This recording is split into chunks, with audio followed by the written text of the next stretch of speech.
Begattira mu kibiina kyabwe ekya Interreligious Council of Uganda balaze obwennyamivu olw'omuwendo gwa bannayuganda ate abazzeemu okukwatibwa akawuka ka mukenenya okubanga gweyongera buli lukya.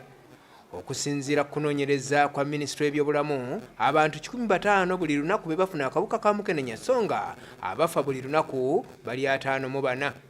Kati wetwogerera abakugu balaga nti buli lukya ate abantu bazzeemu okukwatibwa omulwadde guno.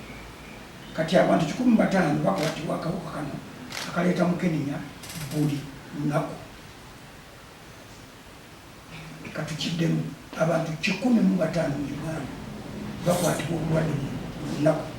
Alipoota y'emu eraga nti abaana abawala abali wakati w'emyaka 18 n'emyaka 25 be basinga okukwatibwa kati akawuka akaleeta mukenenya, era nga kino kiri nnyo mu bibuga okuli Kampala, Jinja, Mbale, mpozi n'ebirala ebikulaakulanye.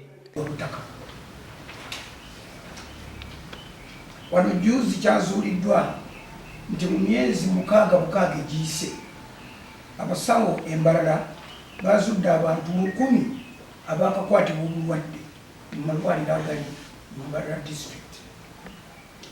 Abawala abato abali wakati w'emyaka 16 okutuuka ku 28 be basoose okukwatibwa ate n'okukwasa abalala.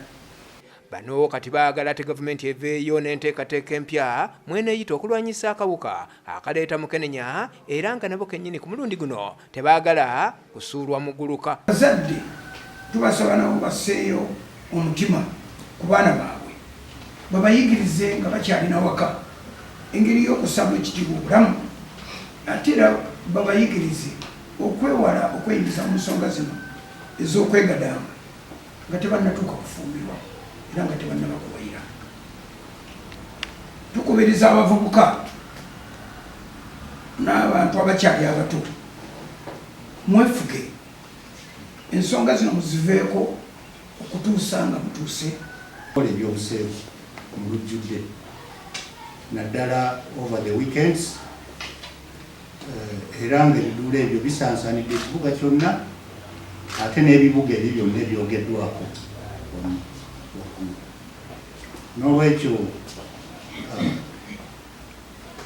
amateeka gaffe gakyabulamu engeri ey'okulwanyisa ekintu ekyo, era nze nsaba nti abakulu abatwala ensonga y'okuteeka amateeka mu ggwanga lyaffe bandikitunuddemu.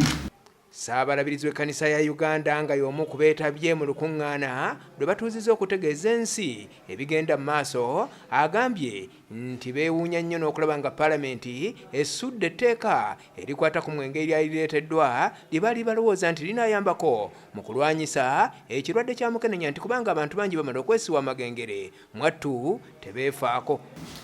Ebyabavubuka abasalawo okugenda okugula abawala abambi abalala b'amasomero abati balina ssente bajja n'abamu ku masomero ekyamaguzi ne babasasulayo $20 naye kyebakoleza kugaaya bagenda ne babagaaya naye ne babasiiga siriimu, kakati ne babeegattako ne bagamba otyo nabo bayingidde ekibiina kyaffe ekyokumira amakerenda.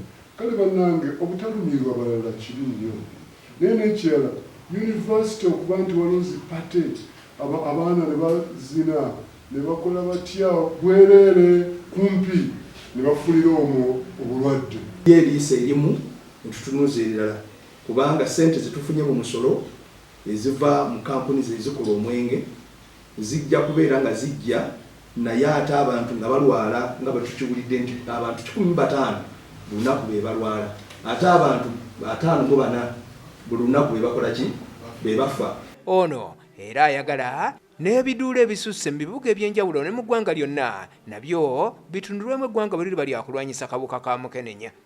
Buli mulembe gukyuka n'enzimba nayo ekyuka. Kato Akura Construction Services Limited twakuguka nnyo mu kuzimba okwa buli kika okutuukagana n'omulembe. Tuzimba biodigester septic tank tezijjula ate ng'okuzimbibwa etwala ekifo kitono ddala ab'amaka, amasomero, amasinzizo, hotels n'ebifo ebirala. Mwetaaga kabuyonjo ekika kino mutambule n'omulembe. Tukola general construction okuba plan eza buli kika, okukola finishing, electrical installation, plumbing, okusiba tiles ne painting, kw'ossa n'okusima enzizi eza buli kika Ekyuka tusangibwa Nateete ku Prime Village Mall Level 2 Room D7. Esimu noti 757 noti 54 noti noti oba noti 772 noti 9 421. Kato Akura Construction Services Limited. Zimba Uganda.